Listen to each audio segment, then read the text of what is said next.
Kia ora everyone and welcome back to another episode of Not Just a Headache with Dee. I'm so glad you're all here. Today I'm joined by the wonderful Marlena, who is here to share their unique and powerful journey with IIH. This condition affects everyone so differently, and that's exactly why these conversations are so important. So let's dive in and hear her story.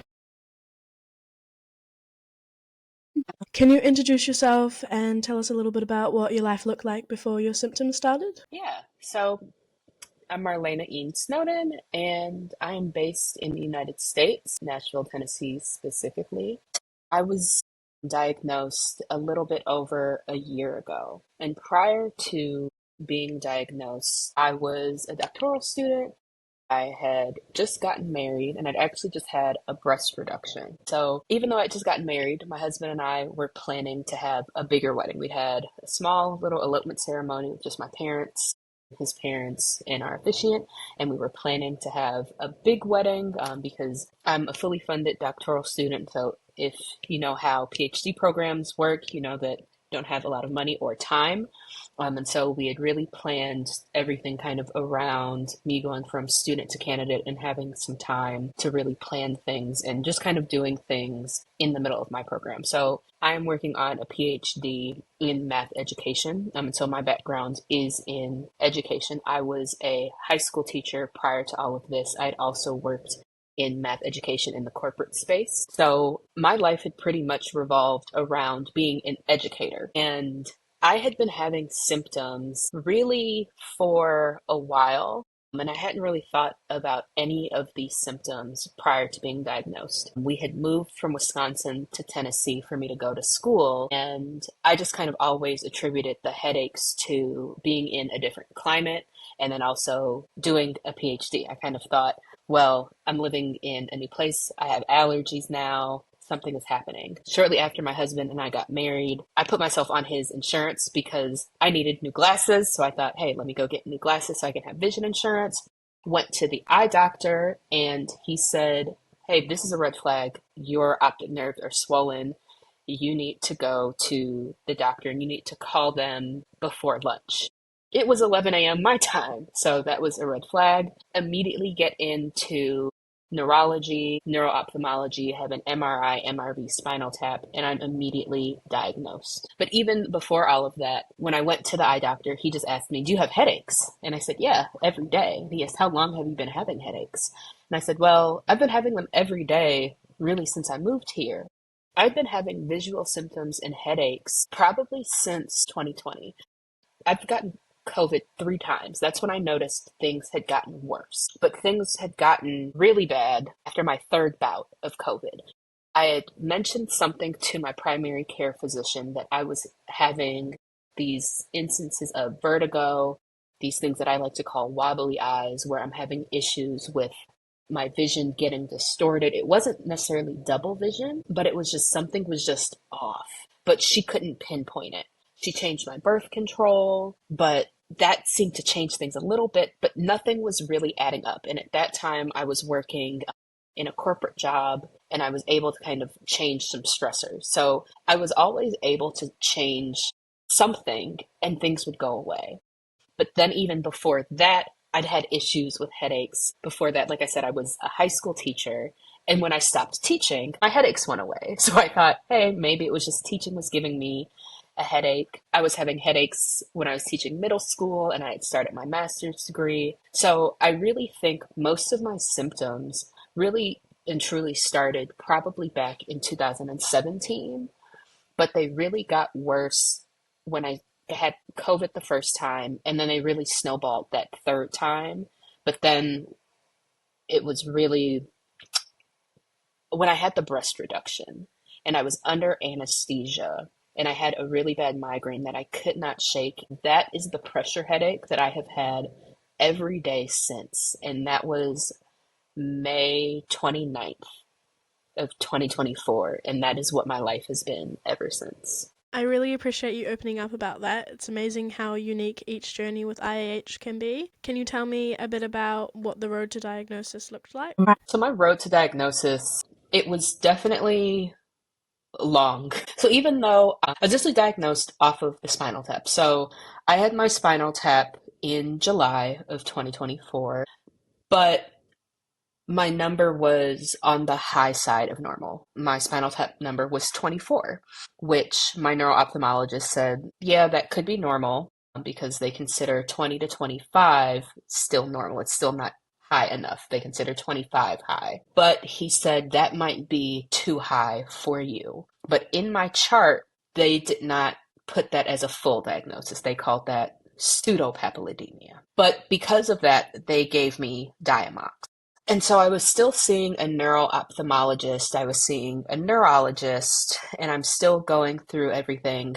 I have a sulfa allergy, and I took the Diamox anyway, knowing that I was probably going to react to it. And then I said, hey, I reacted like I thought. I wanted to switch to topiramate, and I was doing all of the research on different medications, and it was just difficult trying to figure out, do I have an actual diagnosis? And being that I'm a student, I was trying to figure out how do I navigate being a student and trying to figure out what is the process for diagnosis. Because at a certain point, I had to have a conversation with my advisors about if I was going to continue school. And so I decided to go on medical leave. And with going on medical leave, I had to think about whether or not I was going to go on disability. And I know a lot of us think about and do try to go through that disability process. And then I had to go through and read my records. And that's when I found out there was not an actual diagnosis in my records. And I also found that out when seeking several second opinions. So I have seen probably 6 or 7 different specialists. So my parents don't live in the same state as me. And when I wasn't getting, not necessarily, I don't want to say the answers that I wanted, I wasn't getting answers, period.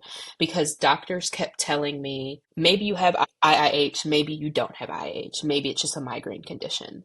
I've had headaches and migraines since a child. So I knew that I always had IIH and migraines. So my issue was trying to get the doctors to understand that I knew that I had migraines and IIH and trying to get them to listen. And I understand that I can have both at the same time and that the medications are not touching either one. Luckily, I had a very good nurse practitioner at the neurologist's office who was like, okay, clearly the medications aren't working for you, but because you don't have a diagnosis in your chart, there's not much that we can do. So I saw some doctors in my parents' state and got a second opinion, and they were telling me, well, you don't have papilledemia. And I'm thinking, well, my doctors at home, they say that I have papilledemia, and they're telling me, no, you don't have papilledemia. So if you don't have papilledemia, you don't have IIH. Then I go back home, and my neuro-ophthalmologist, he's saying, like, no, you can have IIH without papilledemia. And so when I decided to go through the disability process, my neuro-ophthalmologist laid out, like, no, because of your spinal tap, because of your MRI and MRV. So when I had all of that done, nobody actually looked at my images. They just read the radiologist's report. The radiologist said there was nothing wrong. But this new, so I ended up switching neuro-ophthalmologists. The new neuro-ophthalmologist, he pulled up the images and he looks at the images and goes, oh no, you have partially empty sella and you have transverse sinus stenosis. Based off of these 2 criteria and the papilledemia, I can definitely diagnose you with IIH. It was the 3rd neuro-ophthalmologist that I'd seen, and he finally definitively diagnosed me. And this was this past April. So at this point, it had been 9 months from that initial diagnosis. And so it was a very long and confusing journey because this whole time I'm telling myself, like, no, I know that I have this disorder. Not because I wanted to say that I had it, but because I know and I feel in my body that something's wrong. Yeah, absolutely. Having answers, even if they're tough, is so much easier than sitting in the unknown. And I've noticed that with IIH, everyone seems to go through it in their own way. How would you describe your version of IIH? It's a good question. So my version, I would say it can be intense because to me it feels like it came on suddenly. But I also feel like my version is not as intense as others just because up until this year, I was still working. I was still going to class, even though admittedly I don't really remember much of last year. I feel like I was in such a fog. I was going to class as best I could. I don't know what I read. I don't know what I did. I did my projects, I did my work, but I don't feel like I was there. Most of my day-to-day pain is manageable because I feel like I've adapted to it. I'll put it that way. Like I've changed my lifestyle completely. I was already gluten intolerant prior to all of this. I was lactose intolerant prior to this, but I put myself on a low sodium diet. I've started making a lot of natural changes to help because I figured if the doctors aren't giving me any answers to any of this, let me do what I can do and do my part to help make my life as easy as possible. And also, prior to all of this, I was an avid weightlifter. I was training for a 5K with a friend of mine, and I'm now no longer active because walking is a struggle, but I still try to walk. I still try to maintain some level of activity, but it's difficult because my head is constantly pounding. So I'm experiencing constant headaches, the tinnitus. I have issues with bright lights, with sounds, like most people, the nausea, but it's just the constant getting up and pushing through the day. My husband and I, we don't have children, so I feel very lucky in that regard that I don't have to parent. We would love to have children, but I feel grateful that we don't have children right now because I don't have to take care of other human beings outside of myself. Because I often wonder, like, what would life be like if I had to care for someone else outside of myself? Because there are those days, where I'm just in bed and I'm just lying down because going to the grocery store was too much, or where, I went for a long walk and that long walk took too much out of it. So it's just like I try to be optimistic and try to think of the bright side of things because at this point, realizing that this is now a condition that I have, it is just something that I live with. I don't know what the future is going to hold. Like for me, I'm new to this journey, like knowing that this is not something that is going to go away.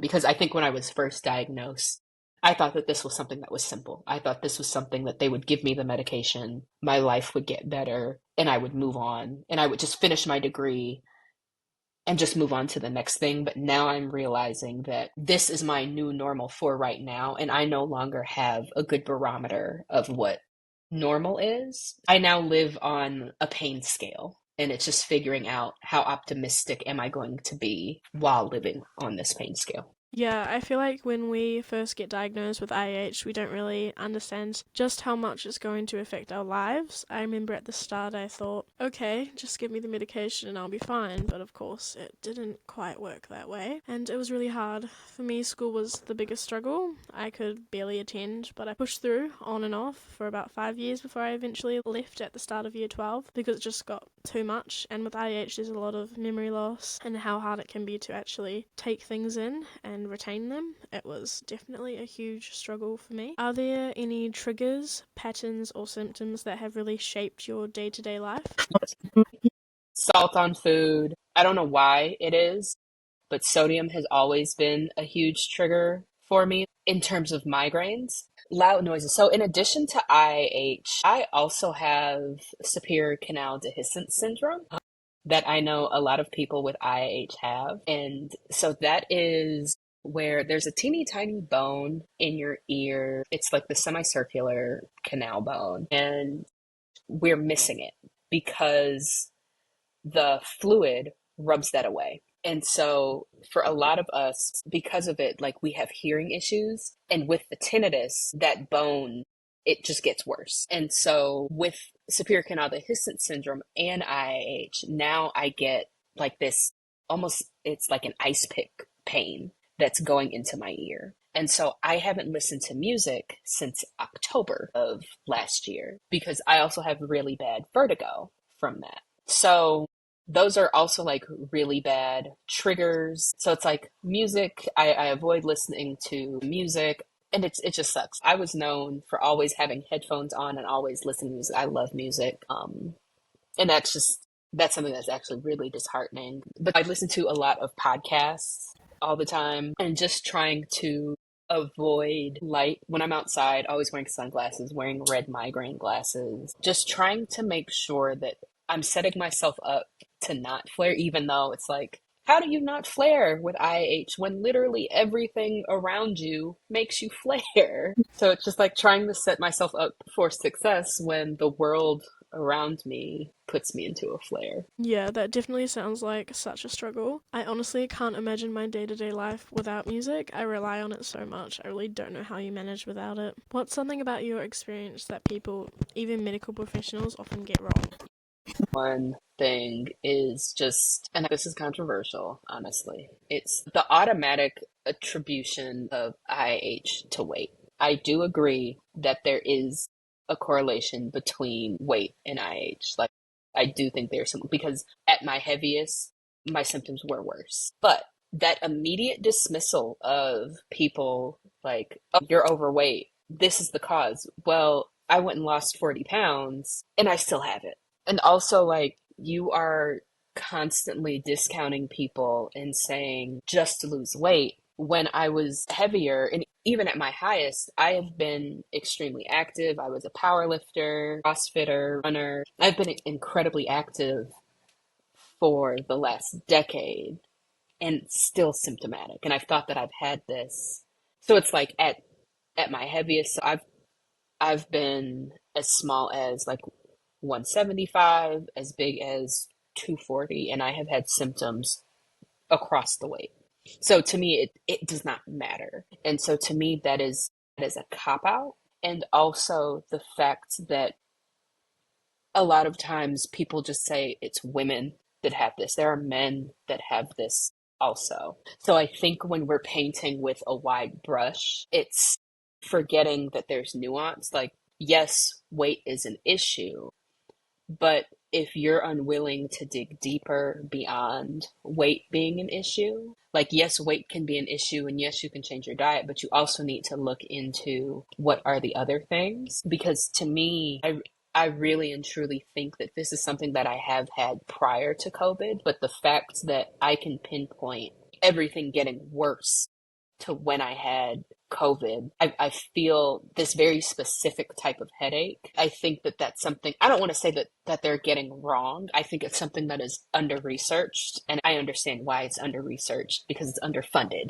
You know, there's so much other stuff that is happening right now, but I also think, like, so right now I'm in the process of getting stented. Hopefully, I'll be getting a stent in 2 weeks. And it was a process for me to figure out whether or not I could get a stent because of my nickel and cobalt allergies. And it's not that I think that this was wrong, but the fact that it was such a trial to figure this out because they don't take these allergies seriously. Because why aren't there any other metals available? You know, I know that nickel and cobalt are dermal allergies, but to me, the fact that there are no other options and just the dismissiveness that a lot of people are met with. Luckily, I was not met with that dismissiveness by my surgeon, but I know a lot of other people are met with dismissiveness by their surgeons. Like people thinking like, oh, it's just a dermal allergy, you're not going to react. But when my allergist said you can have an autoimmune response, you can have these sorts of things, you could have problems down the line, your stent could fail because you could have restenosis. I think these are very valid concerns, but there are so few of us that are suffering from this. I think it's like people aren't taking us seriously,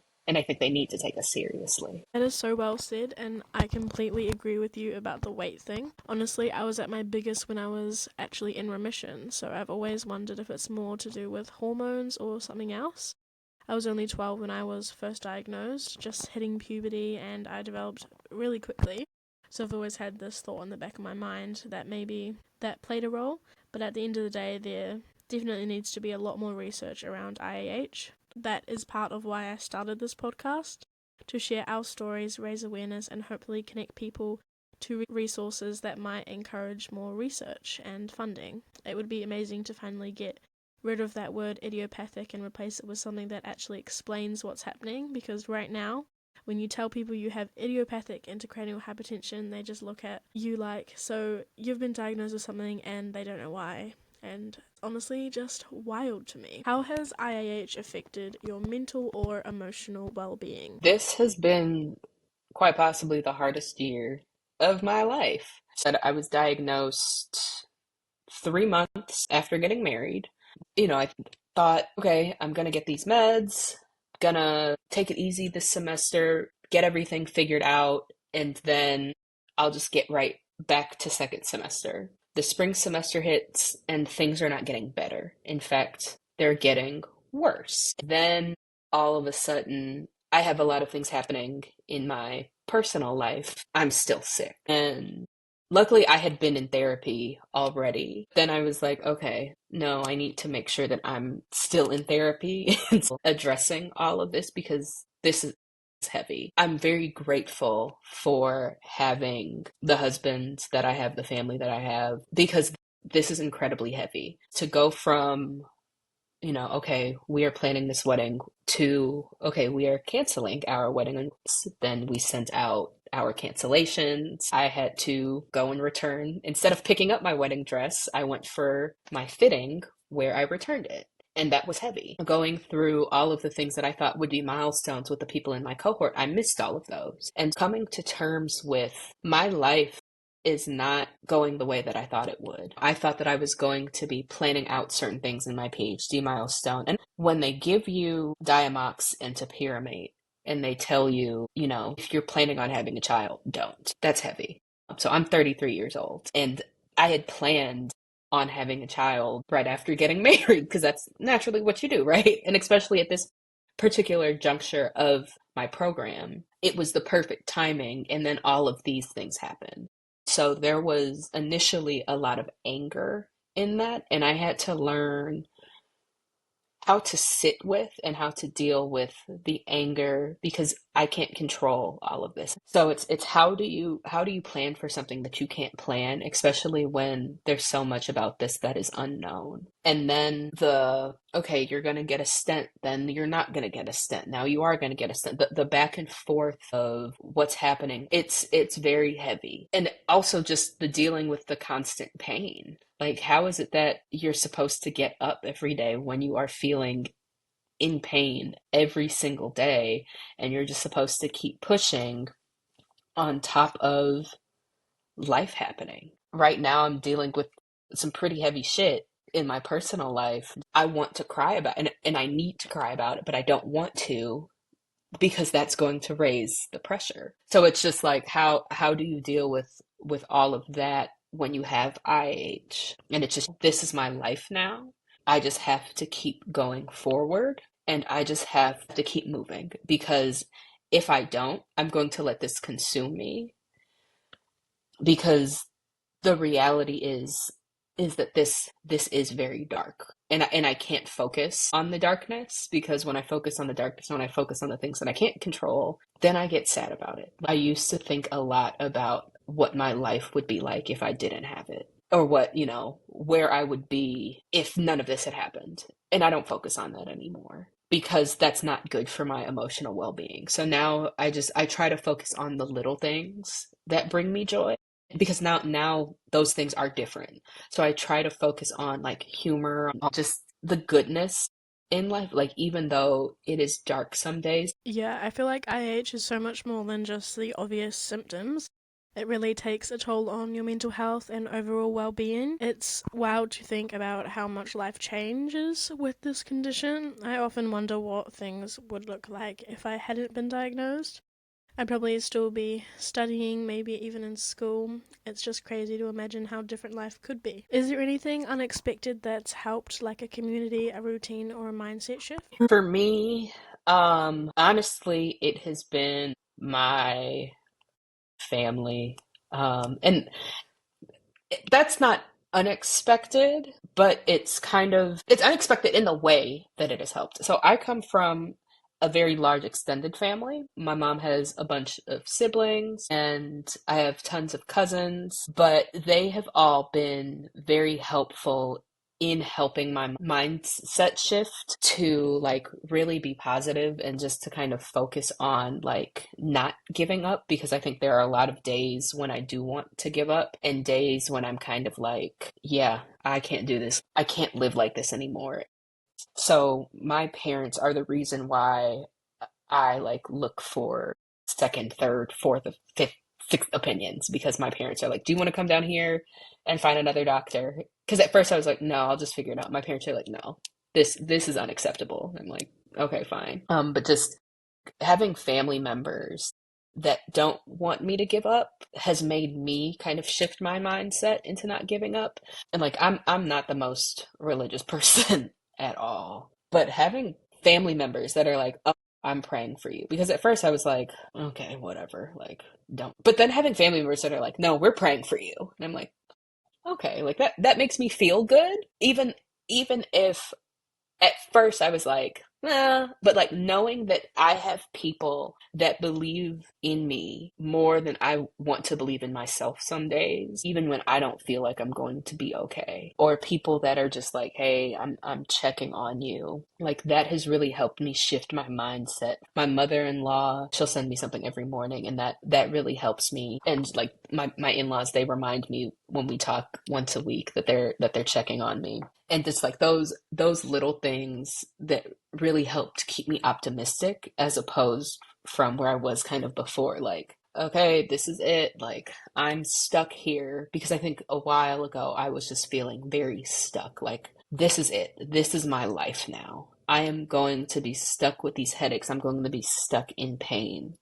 Like, yes, I am in pain, but I don't feel like I'm going to be stuck here. I feel like I can get things done. Even if getting something done is something as simple as doing a load of laundry. Some days that is it. And I think that mindset shift came from my mother, where she was like, you need to change your mindset and stop thinking that like you're not good enough if you are not doing the big things. Like it's okay if all you could do today was your laundry, or you all you could do was just make your bed and clean the bathroom. Like that's okay. So I started a TikTok, I want to say a couple of months ago, called Forced to Be Gluten-Free, where I just post some of my recipes, cooking videos, and I started talking about this journey. And that was very unexpected for me because I'm a very private person.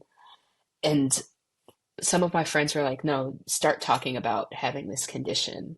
And I have found other people in my life that actually have IIH. And they were like, you sharing your story has made me go to the doctor because I was diagnosed with this and I never did anything about it. Or, you sharing your story, like now I know how to handle this. So that has been very helpful for me, and like knowing that I'm sharing my story is helping other people keep pushing is like, okay, maybe this actually does mean something, and maybe there is a reason, like maybe I should keep sharing as opposed to keeping this all in, you know so like that is helpful for me as opposed to just holding this all to myself, because I think holding it all to myself, it was stressful, and because when we're holding it all to ourselves, it also kind of becomes, I feel like I'm screaming into the void of, I feel like I'm going crazy that I'm the only person experiencing this. And then I get online and I see the Facebook groups and I see the Reddit groups, and it's like, okay, I'm not going crazy. There are other people that feel the exact same way as me that have these symptoms. Yeah, it's so encouraging to see that we're not alone in this. Our voices are really powerful, and I think more of us need to use them. Whether that's posting on social media or advocating for IIH as a whole, not just our own journeys. There's definitely a lot of work that still needs to be done, but even starting small can make a big difference and eventually grow into something bigger. Okay, looking back, how do you think your journey has changed you? I have learned a lot about advocating for myself in doctors' offices, because I think prior to all of this, I would just kind of go in and accept whatever they said. And I would just accept them as being right all the time. Not saying that doctors aren't necessarily right all the time, but it was kind of like you're the authority, you're the person in power, you know everything, I know nothing. Then after, I want to say like the second appointment where I was dismissed, because I literally had a doctor who, I said something and I asked him a question, and he was sitting on a stool and he turns around and he opens the door for my husband and I to leave. I was like, that is the rudest thing that has ever happened to me. And I immediately canceled my next appointment. And then I switched providers. And I was like, okay, I need to learn how to advocate for myself. And it's learning how to handle myself and how to speak clearly, how to detail my symptoms, how to make sure that they know I know what's going on. Because I think prior to all of this, when they would ask me, "Oh, what type of headache do you have?" or "What type of this?" and I would just list something, I don't think I was being clear enough. And I think now I have learned like medical ink. And so, in addition to being in education, I also worked as a life insurance underwriter. So I thought that I knew enough about the medical insurance side of things, and I knew enough about going into doctor's appointments about what you needed to say. But I clearly didn't. I just kind of felt like, okay, you're meeting with me for 20 minutes and this is it. So I think I've learned a lot about myself and like who I am as a person and what I will and won't accept because it's taken a lot for me to get here. And especially, it's taken this long for me to get a stent and to get to where I want to finally get the treatments that I need to feel better. But I think also this has really changed me in terms of just like my relationships with other people and being able to tell other people, like in terms of my friends and family, because I think a lot of us, we understand how we mask in front of people, right? Like, we don't tell people how we really feel. Other people will go, "How are you doing?" And we'll say we're fine or we're good. And we know that we're not fine. Like, it's really changed some of my relationships. I'm very close with some people in a really good way because it's changed how some people understand me and how they've learned how they can really be there for me, but also how I don't let other people in because they don't understand because they don't want to understand what I'm going through, right? Because I'm not going to keep explaining that I can't socialize in a certain way or that I have to leave because I have a headache, because it's not just a headache. And I'm not going to keep explaining that to you because if you don't respect it, it is what it is. I'm not going to keep explaining myself. Yeah, I can definitely relate to that, especially the part about people not really understanding. For me, when I was in school, I felt like people thought I was just being dramatic whenever I had to leave early or miss out on things. But the truth is, it's not drama at all. It's literally your brain putting you in that position. Even now, people sometimes think it's just a headache, but they don't realize how serious it actually is. It can be really frustrating when you're trying to take care of yourself. Get it? Because it's like people think that you're being dramatic, and it's like, no, my brain is literally too full. Yep, just way too full. What would you say to someone newly diagnosed with IH who might be feeling overwhelmed or isolated? That it's okay to feel that way because this is overwhelming. Like, they literally tell you at the doctor's office, like, "Hey, you have this thing that mirrors a brain tumor. Here's the medication. Bye." Like, at least that's how it was for me. And I had to get all of my information from Facebook and Reddit. There was nothing else out there. And I would tell someone, like, "No, actually, it is going to be okay. You are going to be overwhelmed. And yes, you might feel a little isolated because this isn't something like diabetes where you can probably look around the room and see, hey, there might be someone in this room with diabetes. But at the same time, there are communities online. But because this isn't spoken about, you're not going to know who has this because there might be someone in the room that has this and you just won't know it. Like, it is going to be okay. This does seem absolutely terrifying because it was, because I definitely cried all the time. This is so overwhelming and it's so terrifying because they tell you, "Hey, this super rare. Like, you're one of the few people that has it." Yes, it's scary when they're like, "Hey, you might go blind," but also calm down because we can get this under control. The meds are scary, but the meds can help. I think there's just so much that can seem scary, but this is not the death sentence that it sounds like it's going to be. So many people return to normal lives, but it's when they throw you into it, the help that you're looking for on the internet, it's tons of people that are living with it and are scared. But there's so many more people that are no longer scared and are just living their lives. They're not out there, but like, you might be fine. Yeah, I definitely get that. When you're first diagnosed, it can feel really extreme, like, "Oh, this is my life now, I'm gonna die." But in reality, it's not always that dramatic. I feel like young people kind of go one of two ways. They're either like me thinking, I'll be fine, I'll just carry on, or they go the opposite way and think it's the absolute end. For me, I was definitely in that first.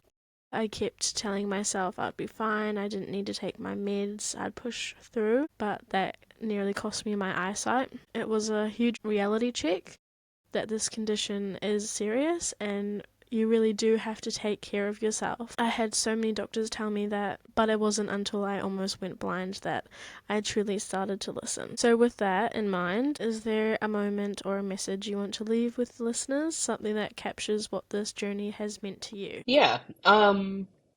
So just like what we were talking about earlier, that this journey and this having this condition, a lot of people think that this is a death sentence, and it's not.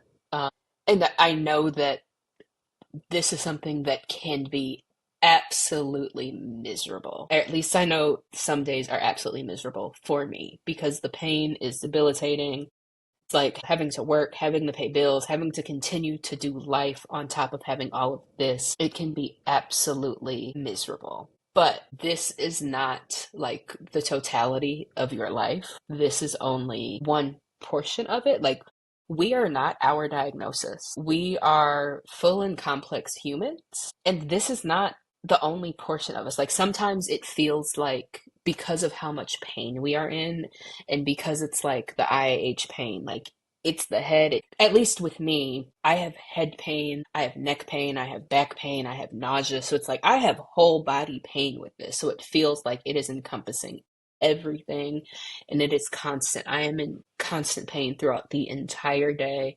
I don't think that there's a moment throughout the day where I am not in pain. However, this is not all that I am as a person, and it feels like some days I am robbed of my personhood. And I am no longer like Marlena, who was working on a PhD. I am Marlena, who has IH. But that's not all that I am. Like, I am a wife, I'm a sister, I'm a cousin, I'm a niece. Like, we are all still people. And I think sometimes because of how much pain we are in and because of how hard this is to get through, we lose sight of that. And it's very easy to lose sight of that because of how dark these days can get. And I just want to like encourage people just to like keep pushing, because like I know for me, I have to take this not even one day at a time. Like, some days it's literally 1 hour, 1 minute at a time because of just how bad you feel, especially on days when I'm flaring. On flare days, it's literally like, I can't do this. I don't want to do this. But it's like you just have to keep moving. You just have to keep getting through it, because at the end of the day, like, the day is going to end and you're going to get to the next one, and you just have to see it through to the next one. Because for me, it's my hope is that there's going to be some young neurosurgeon or neuro-ophthalmologist who's going to do some research and who's going to figure out, maybe it's not a stent or a shunt. There's going to be some new research out. There's going to be some new medication. There's going to be something else out there for us besides the three treatments that we have. Like, my hope is that maybe it's one of us who's going through this, who invents something, who does something. You never know what the future may hold, and I think maybe we just got to live long enough to see it. That was very well said. I feel like sometimes we let IAH consume us a little bit and take over our lives. Of course, for some people it can feel all encompassing, but we aren't defined by IAH. We are so much more than that. I always remind myself that we are more than just this illness and we can rise above it. So to finish off the episode, where can people connect with you and follow your story? I am on TikTok at forcedtobeglutenfree. I'm also on Instagram at the same handle, and that's forced, the word, to be gluten free. Yeah, so that's it for today, guys. Thank you so much for listening. It really means a lot. I hope hearing our stories has been helpful, eye-opening, or at least a little comforting if you're on your own IH journey. If you want to follow along, check out my link tree. The link is in the description box below, where you'll find my socials, the podcast, and extra resources. You'll also find Marlena's socials there too, so you can follow her story. Thanks again for tuning in, and remember, you're not alone in this. We've got a whole community here with you.